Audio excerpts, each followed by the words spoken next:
The Tuesday, May 12th session of the Ripon City Council to order. We met in closed session earlier, and Mr. Terpstra, could you? Yeah, thank you, read out? Mr. Mayor. All members of the council were present for the entirety of the closed session, which began at 5:30. There was no reportable action out of that session. Very good, thank you. Let's move to the Pledge of Allegiance, and then remain standing for the invocation by Pastor Brett.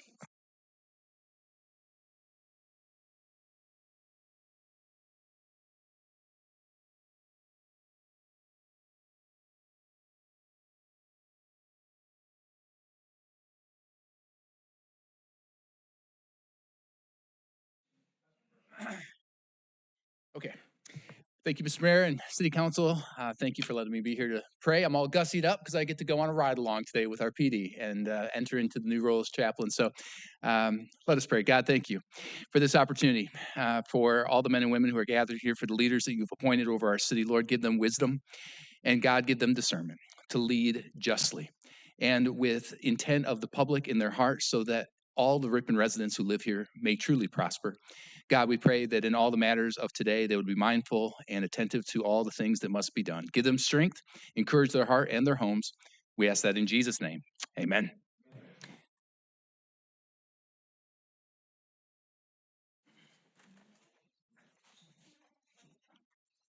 All right, Lisa, roll call, please.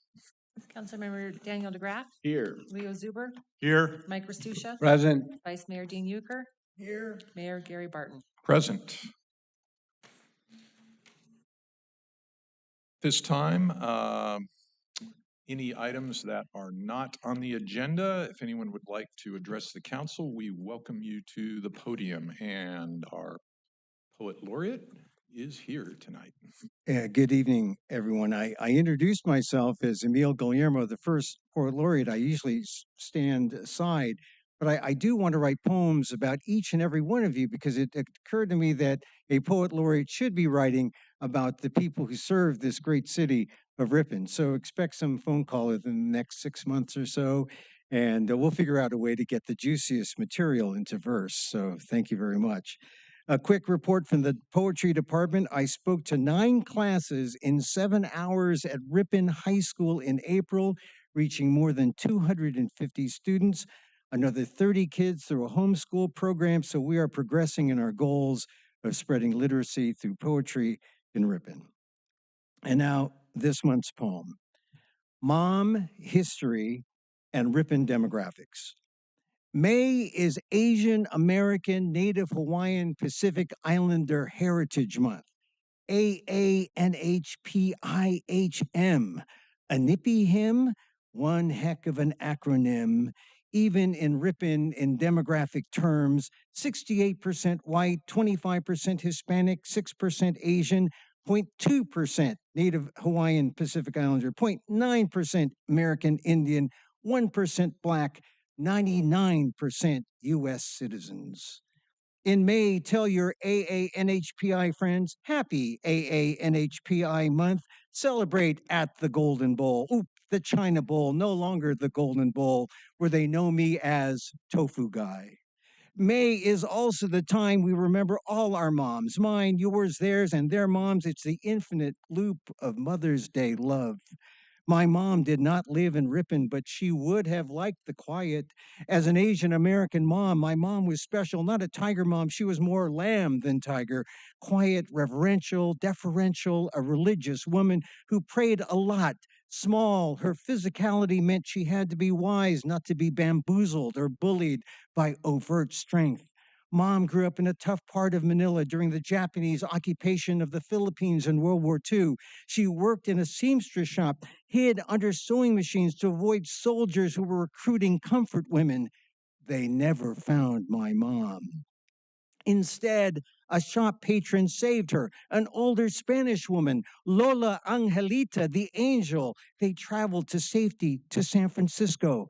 They found a community of Filipino women, the answer to the Filipino bachelors waiting for decades to start families.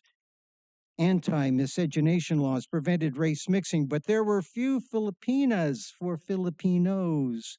When my mother arrived, she symbolized the beginning of a baby boom that spurred the growth of a Filipino American community in California and the US. They made up for lost generations and birthed an eventual Ripponite. A Mother's Day memory in May. Asian, American, Native, Hawaiian, Pacific Islander Heritage Month. Thank you very much.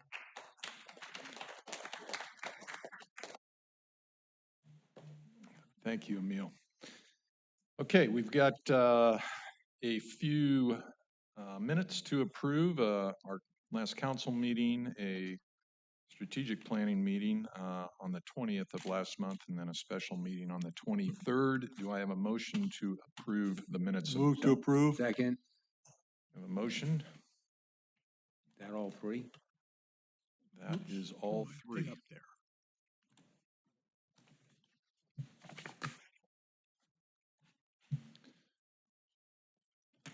Motion is carried. Let's see, motion to approve the agenda as posted.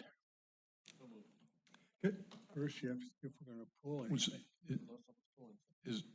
So there is one item to be pulled from the consent calendar that I asked for, and that is item 31H. 3-1H? I think it's 31H. 1.4H. That's close. That's- 1 point, you know what? It had an H in it. Staff would also. 1 out of 3 is not bad. It's regarding the donation to the animal shelter. It's good. All right, so is there a motion wait, to staff- approve? Staff the- would also, excuse me, Mr. Mayor, staff would also like to request Oh, I'm sorry. 1.4A to be pulled. Okay. This is in regards to the Pereira subdivision. Oh, while we're at Very it. good. I'll make a motion to approve the agenda as amended. Second,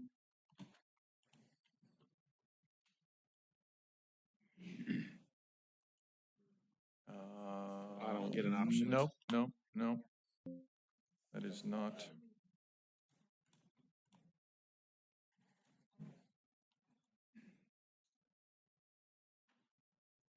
No dice. Technical difficulties.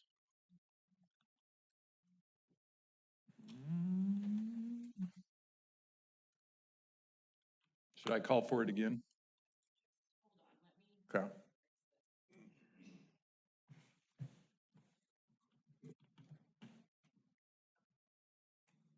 Now?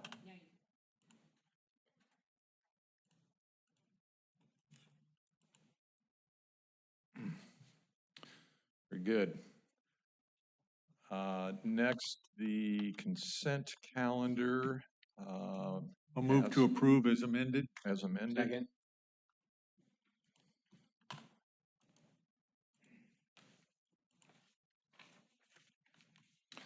Good, all right. Items that were pulled to be discussed. Kevin, Mr. Warner. Thank you, Mr. Mayor. This is related to the subdivision improvement agreement for the Pereira subdivision. Staff has not received the necessary bonds that guarantees the improvement. Therefore, we're requesting that council approve the item as recommended in the staff report, contingent on the bonds being received by the city. Okay, do we have a motion to that effect? second,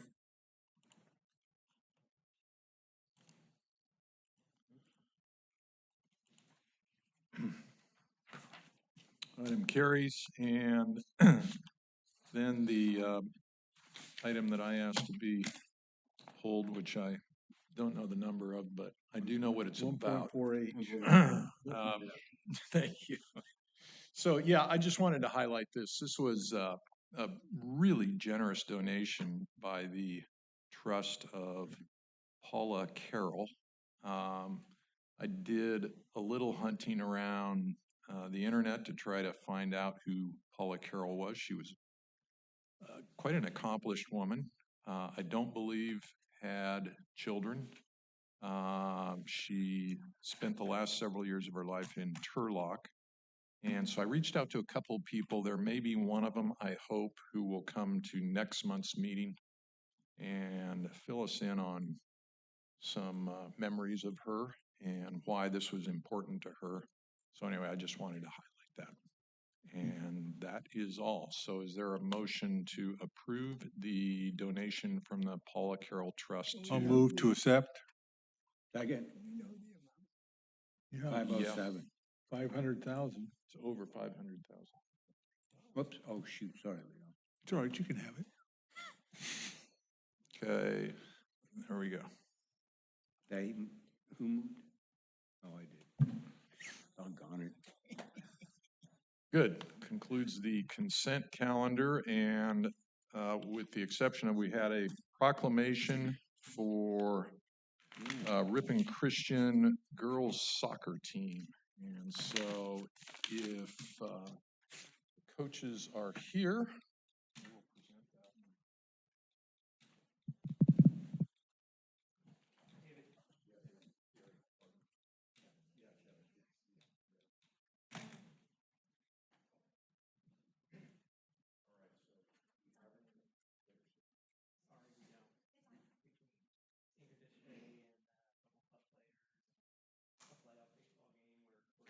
All right. Well, thank you. Thank you for wow, you really do. Okay. So yeah, I just wanted to say that Ripon Christian Athletics has been just exceptional for several years in so many sports, and this is another example of that. We're also very proud of what's going on with the school across the street from you as well and their accomplishments. But tonight is about your girls' soccer team winning the section championship, and yet another great accomplishment. So much time goes into that, most of it unseen by those who enjoy spectating at your games. And so anyway, our community is really appreciative of your efforts and particularly the efforts of the girls on your team. And so please extend our congratulations to them. We have a proclamation here that I won't read all of, but it just it expresses again our appreciation for the work, the dedication, the sportsmanship, the way RC conducts themselves on the field. They did a lot better than I did when I was in high school. And so we just appreciate that. And so congratulations to both of you and your team. Thank you. Appreciate it. It's very kind. And here's some pins for your girls from the city. Great. All right, you guys. Thank you. Thanks for the recognition.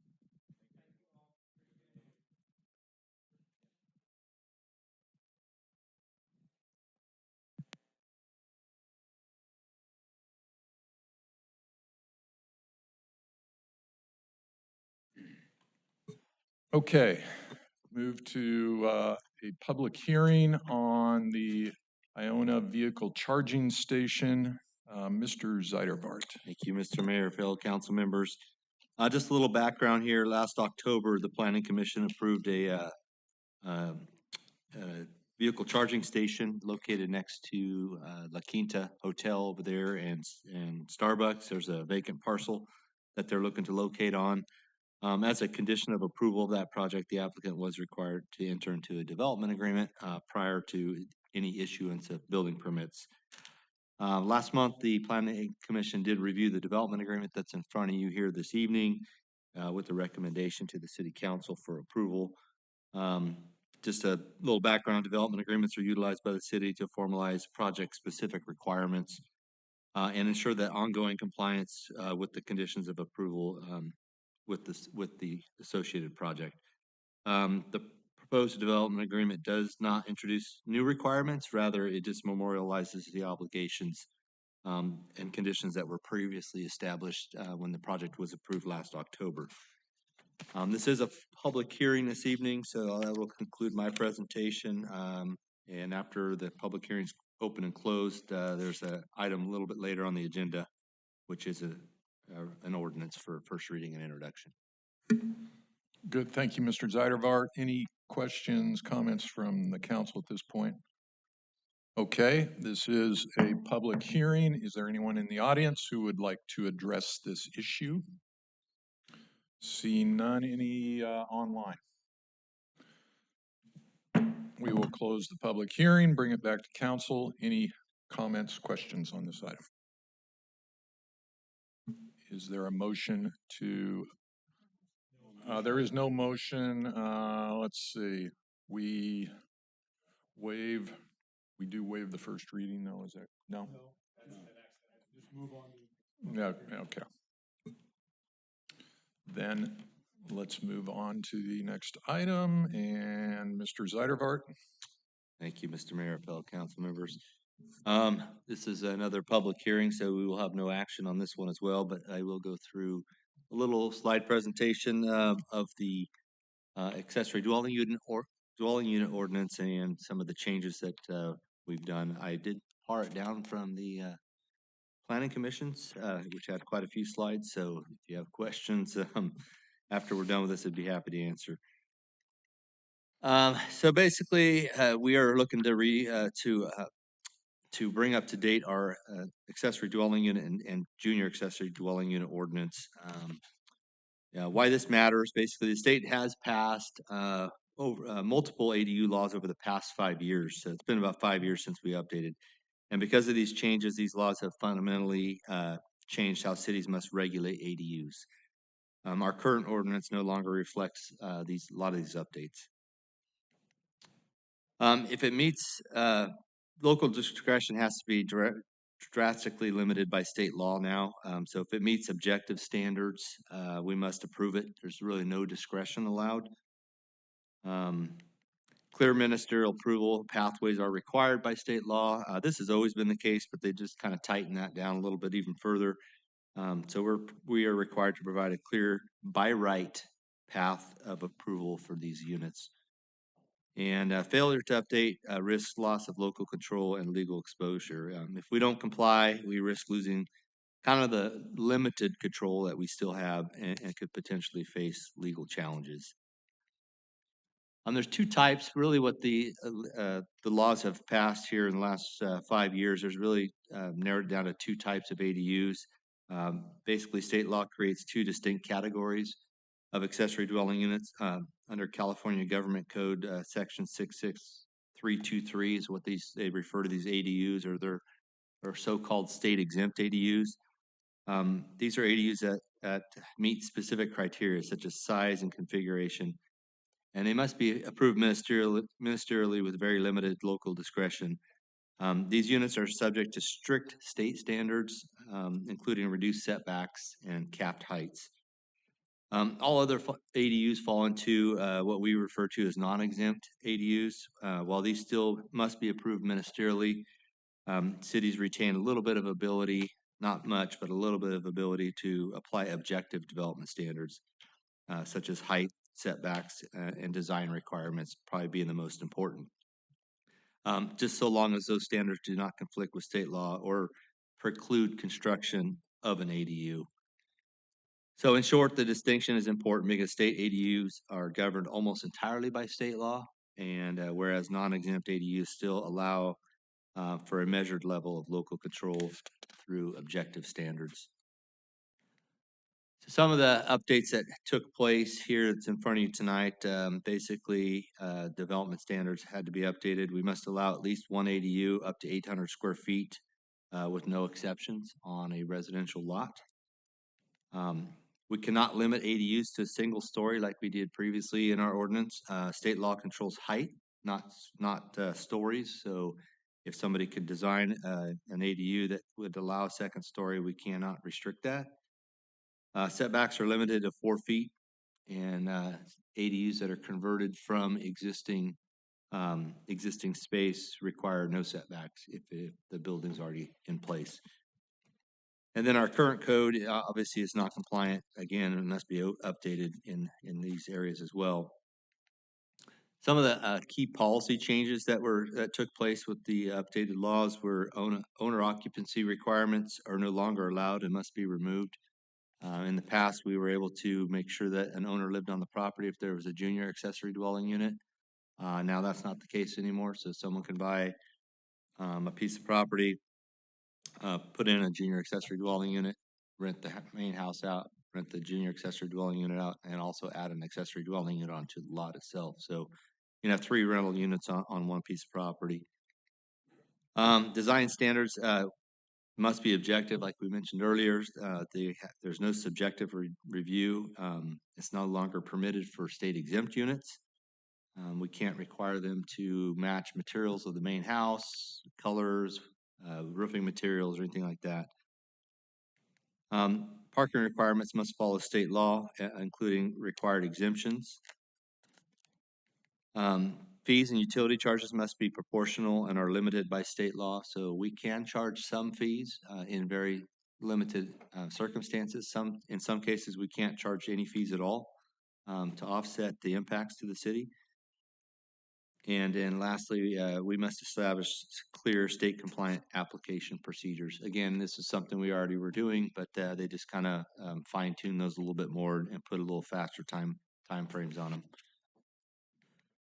So what this means for Ripon, basically more ADUs allowed by right. More ADUs must be allowed by right on residential properties. They must be approved quickly through a ministerial process. If they meet the standards, we cannot deny them at all. And our only control is through clear objective standards, but only for the non-exempt units, which quite honestly, we don't see a lot of those being built in town anyways. So the Planning Commission did review the ordinance and do have a recommendation for you tonight. Some of the concerns that they raised at the meeting, though, were infrastructure impacts. State law limits the city's ability to collect development impact fees for certain ADUs, again, raising concerns about long-term impacts on water, sewer, roadways, and public service infrastructure. Neighborhood parking and street congestion. Reduced ability to require off-street parking for these units may result in increased on-street parking and potential congestion in established neighborhoods. Design compatibility limitations. State law restricts local discretion, limiting the city's ability to require design standards that ensure that these new ADUs are fully compatible with existing neighborhood characteristics. And then increased unit density on single-family parcels. Like I mentioned a little bit earlier, state law requires the allowance of multiple ADUs on a single-family property, which may impact neighborhood density, infrastructure capacity, and overall just quality of life for that neighborhood.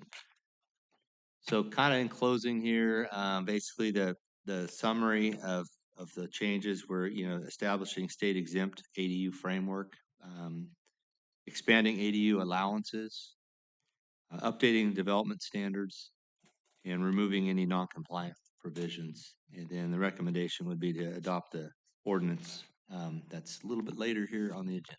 So with that, I will conclude my presentation and entertain any questions if you have any. Thank you, Kenny. Any questions, comments? I got a question. It's more of a thought. I don't know if we want to entertain the thought for now, but so as far as fees go, like our standard fees, I'm assuming we have higher fees for a multi-unit parcel versus a single unit parcel, a single family home, if it's zoned, for like a duplex or something like that. Yeah, we do have different fees for multifamily and single family. Would it make sense, or I don't know if it'd be allowable, but if someone wants to put an ADU on their property, just make them rezone it to a, so it's, that lot's no longer a single family lot, right? I mean, Legally, you can't do that, no. But okay, yeah, that's a good question. Well, I mean, it's crazy though, that you can say, okay, you're zoned for a single family unit, now we just turn your single family and we can't charge you any more fees, even though there's double the impact potentially. I mean, it makes no sense, but all right, well, you want to do this, then you're no longer it's clearly not a single family unit anymore. Yeah. But we are within our ordinance, we are charging fees as we are allowed by law. So I mean, there are some instances where we can, obviously, in other instances where the state law is just very clear, we cannot do it. So We're trying to just follow the letter of the law in that instance. Every community kind of approaches this a little bit differently, but yeah.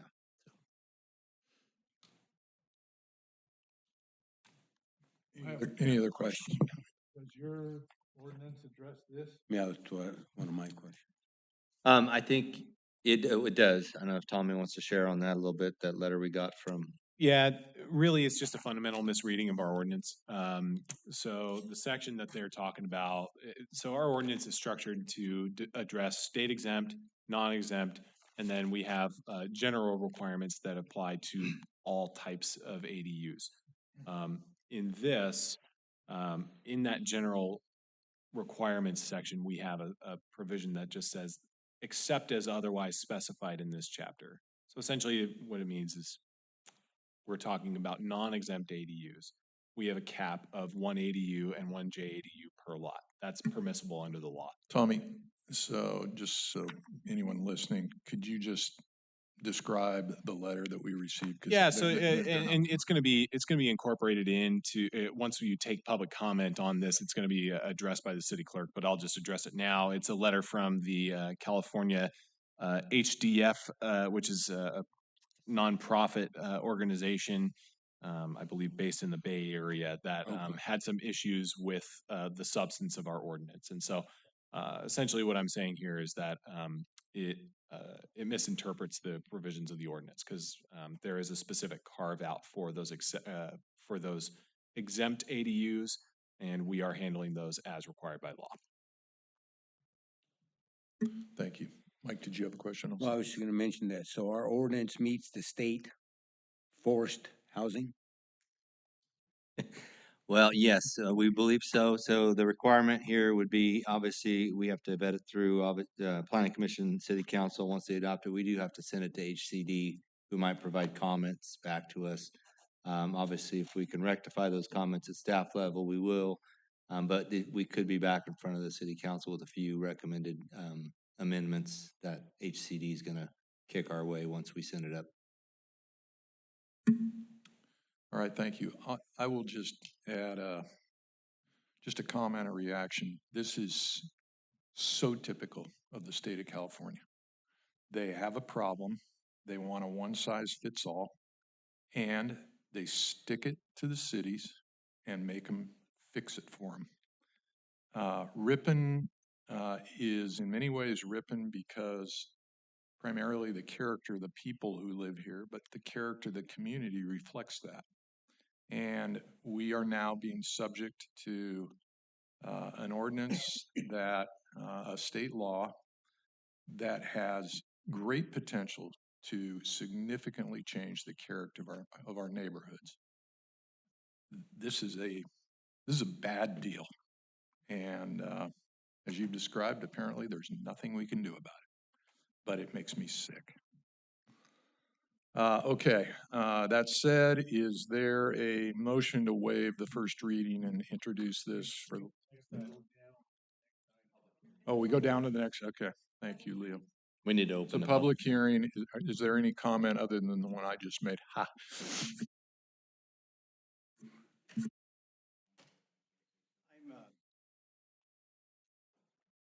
I know I'm a poet, but I'm a resident first.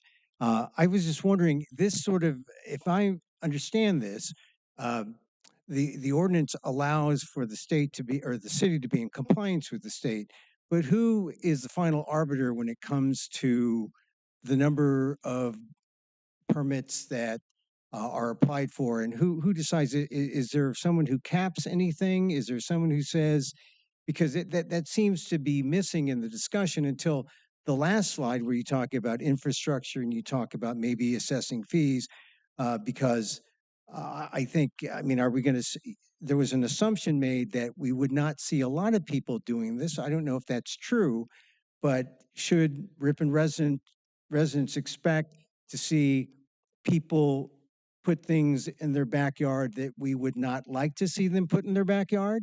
Is it something, and then who do we go to? Do we go to the Planning Commission or do we go to the state?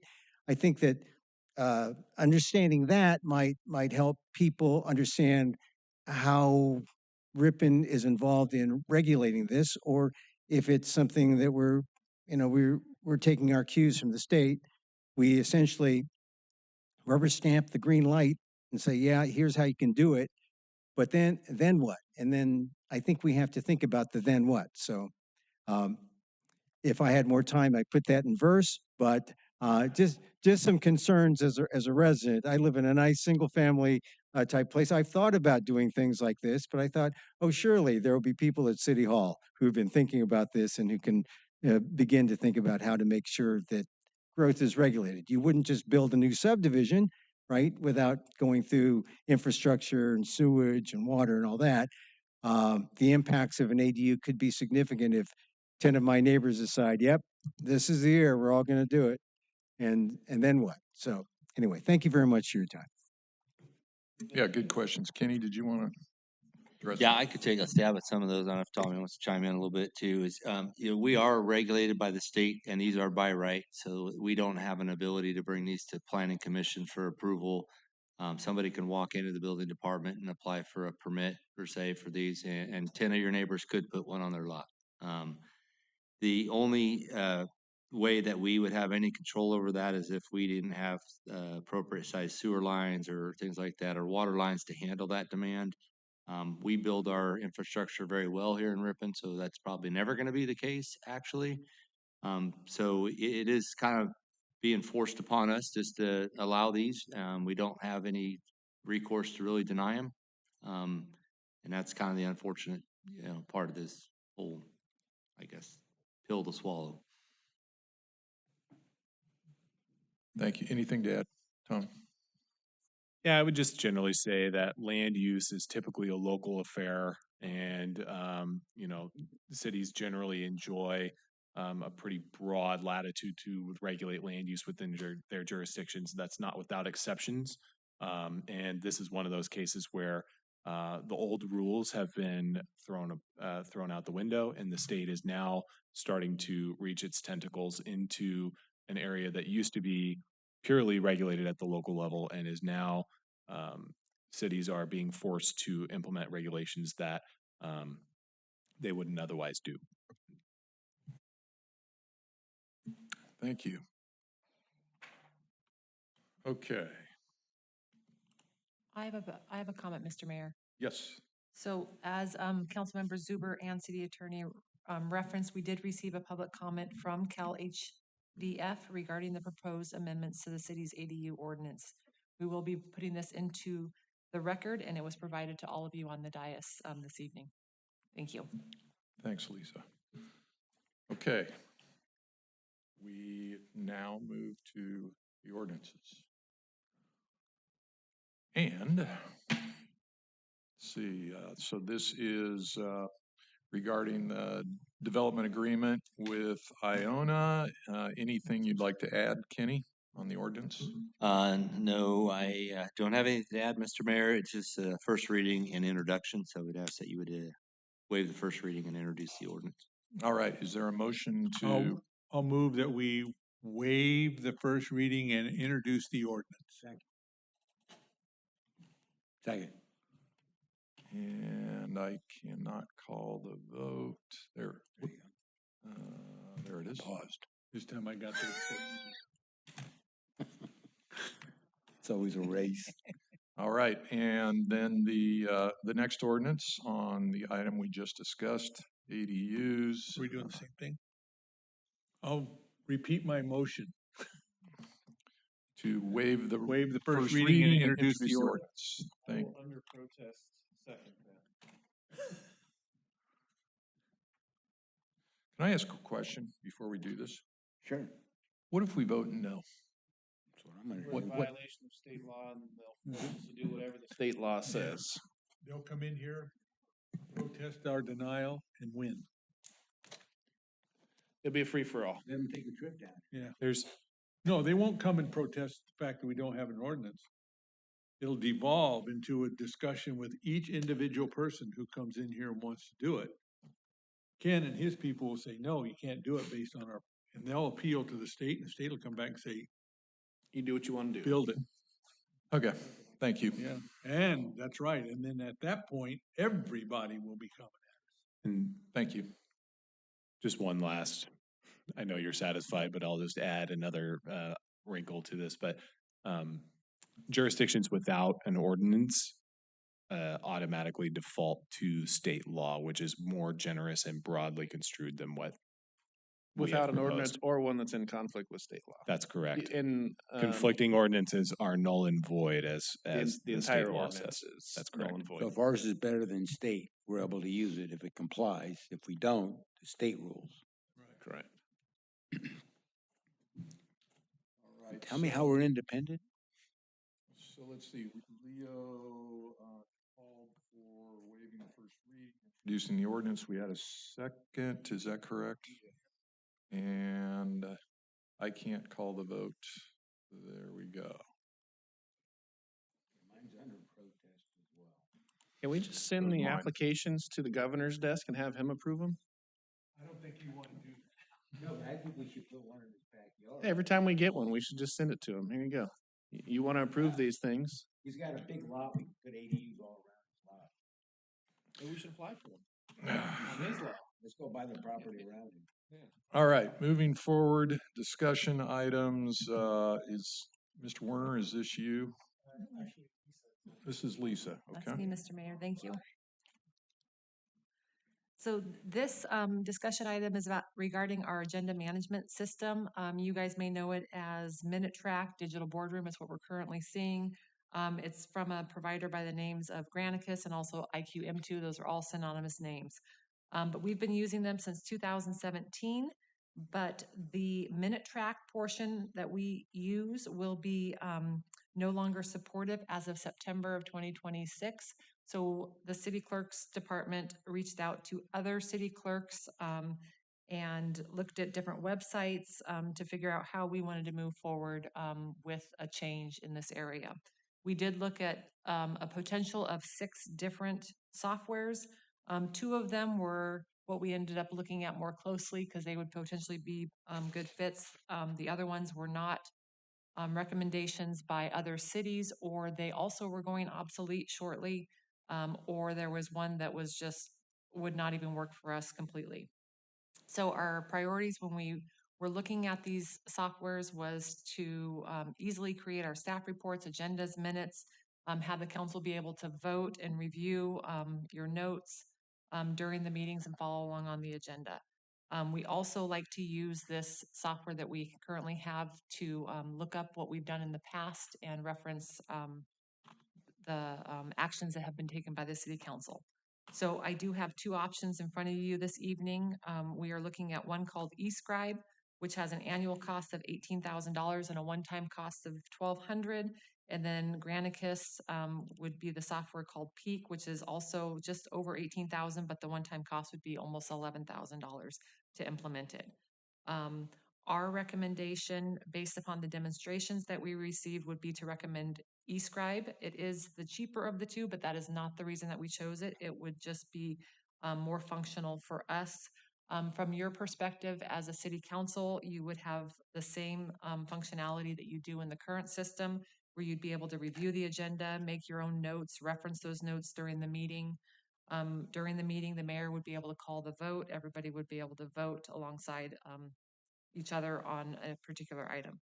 So the implementation for the software is about 12 weeks, and we're hoping to get it implemented by the end of September.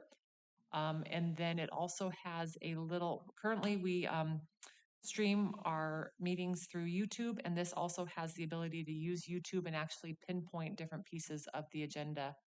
So if somebody wants to go to this particular item 4A, they could just somehow click on that and it would bring them to that part of the YouTube video. So with that, I'm happy to answer any question, but I would be looking for action this evening for the city council to approve us to move forward with eScribe, and the fiscal impact would be $18,000 to the general fund and a $1,200 one-time fee. That is the amount that we have currently budgeted because that's how much we did pay in this last fiscal year for the current Minute Track that we have. Thank you. Thank you, Lisa. Any questions? One question. Are you okay with this, Jane? Does it work for you? Okay. If you're looking for a motion, then I'll make a motion. I have a question, Lisa. Did you inquire why each of your two finalists have one a 6%, one a 7% bump each year. That's pretty generous relative to CPI, inflation. The How do they increases, justify that? the increases that we have seen over the last 3 years with our current provider has been a minimum of 7%. It actually went up to 10% a couple of years. They tried to give us a 20% increase, which we fought back for. Oh, gosh. Okay. So this is a deal. I do believe it is high too, but yes, that's what it is. And it's locked in. They can't go beyond 6%. Is that correct? That's correct. It's Okay. written in the contract. Thank you. 3 years. The E-scribe would be for 3 years, so it would be a 6% increase for the next, it would be 18 now and then 6% and 6%. Yep. Is there a motion to approve E-scribe? Motion to approve as presented. And is there a second? I'll second.